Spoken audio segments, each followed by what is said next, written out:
CM Nitish के cabinet का विस्तार हो चुका है और हमारे साथ हैं मंत्री जितेंद्र राय जी। पहले तो बधाई आपको। तो क्या कहेंगे, लगभग एक लंबे अरसे के बाद आरजेडी सत्ता में लौटी है और जितेंद्र राय पहली दफा मंत्री बने। खुशी है।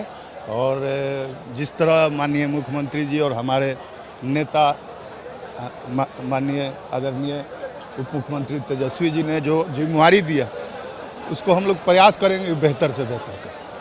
तेजस्वी ने इस बार जो कमेटी बनाई है उसमें दो बातों का ख्याल रखा है, एक नए युवा चेहरे और दूसरी जो पार्टी के प्रति वफादार। आप दोनों में आते हैं, दिल्ली से लेकर के पटना तक जहां ज़रूरत हो जितेंद्र राय को भिड़ा दीजिए और फिर सदन के अंदर हो या सदन के बाहर हो। क्या कहेंगे, जो जिम्मेवारी मिलेगी उसको किस रूप में लागू करेंगे? देखिए, जो भी हमारे नेता का आदेश होगा उस पर हम लोग एकदम रात दिन फोकस करके काम करने का काम।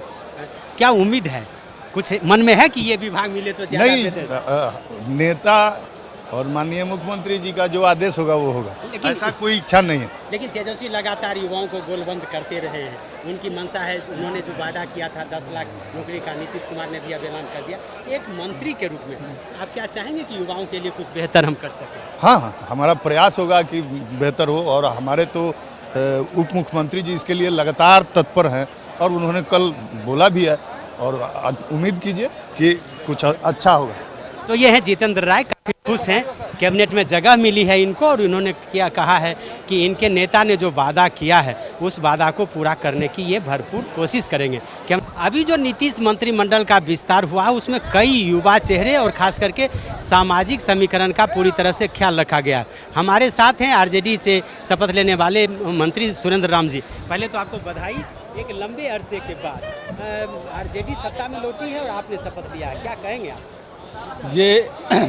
ये हम सबसे पहले पूरे बिहार के आम जनता को तहे दिल से मैं शुक्रिया अदा करता हूं। और जिस तरह से गर्मी के दिनों में धरती जिस तरह से तपती है, उस तरह से ये धरती विकास के लिए तप रही थी।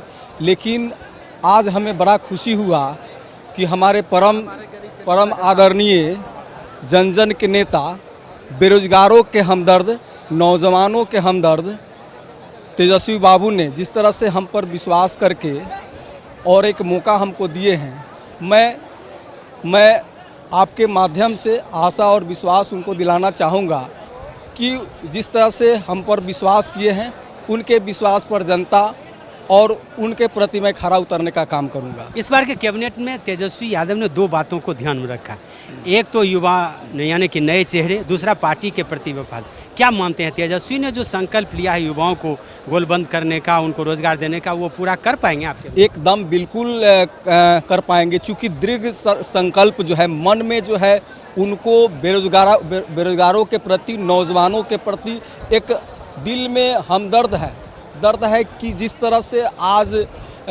इस राज्य क्या पूरे देश में बेरोजगारी जो बढ़ रही है और बेरोजगारों के लिए एक समझ लीजिए कि हमारे तेजस्वी बाबू एक नया सुबह, नया उमंग के तौर पर नौजवानों में देखा जा रहा है। जातीय समीकरण का भी ख्याल रखा है, खास करके दलित, अल्पसंख्यक। दलित से आप आते हैं, युवा हैं, क्या करेंगे दलितों के लिए? हम लोग दलितों के उत्थान के लिए भरसक पूर्णतः हम लोग प्रयास करेंगे।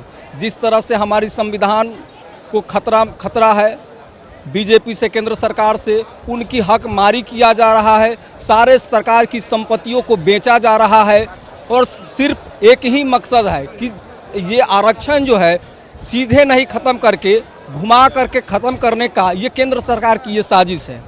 हम लोग पूरा प्रयास करेंगे कि किसी भी सूरत में दलितों के साथ अन्याय नहीं होने देंगे, उनके हक और अधिकार की लड़ाई लड़ेंगे हम। तो ये जज्बा है सुरेंद्र राम जी का। मंत्रिमंडल में इन्होंने स्थान पाई है, काफ़ी खुश हैं और इनका दावा है कि तेजस्वी यादव ने जो सपना देखा है उसे पूरा करने की वो भरपूर कोशिश करेंगे। कौन क्षेत्र है आपका? गरखा, सारण। नए कैबिनेट में फिर अनीता देवी को जगह मिली है। हालांकि 2015 में जब महागठबंधन की सरकार बनी थी तो ये पर्यटन मंत्री बनी थी, लेकिन सरकार खत्म हो जाने के बाद ये मंत्री नहीं रह पाई। अनीता देवी का विधानसभा में भी परफॉर्मेंस बेहतर रहा है। आइए हम सीधे बात करते हैं। पहले तो बधाई आपको। पहले मैंने आला कमान माननीय सुप्रीमो लालू प्रसाद यादव जी, मैडम राबड़े जी, माननीय मुख्यमंत्री जी तेजस्वी जी, तेज प्रताप जी को मैं तहे दिल से धन्यवाद देती हूँ, और पार्टी के जितने भी पदाधिकारी हैं सारे लोग को, खासकर हमारे जो विधानसभा नोखा है उनको, महिलाओं को मैं खास करके धन्यवाद देती हूँ कि मैं भी एक महिला हूँ। जो भी होगा कार्य हम लोग, जब महागठबंधन के जितने लोग जो भी काम होगा विकास को हम लोग मिलजुल कर करेंगे। 5 साल के अंदर सदन के अंदर, सदन के बाहर हंगामा, धरना, प्रदर्शन, सरकार को घेरना, अब फिर जवाबदेही आप पर आ गई है। क्या करेंगे आप? हम लोग मिलजुल कर सरकार चलाएंगे, जवाब जो होगा हम लोग करेंगे। लेकिन एक बात है कि संगठन के चुनाव में तेजस्वी यादव और आरजेडी ने घोषणा की थी कि महिलाओं को बराबर का हक दिया जाएगा, लेकिन नई कैबिनेट में मात्र 2 महिला, एक जदयू से, एक आरजेडी से। फिर मिलेगा महिलाओं का हक, मिलेगा। हाँ जी जी।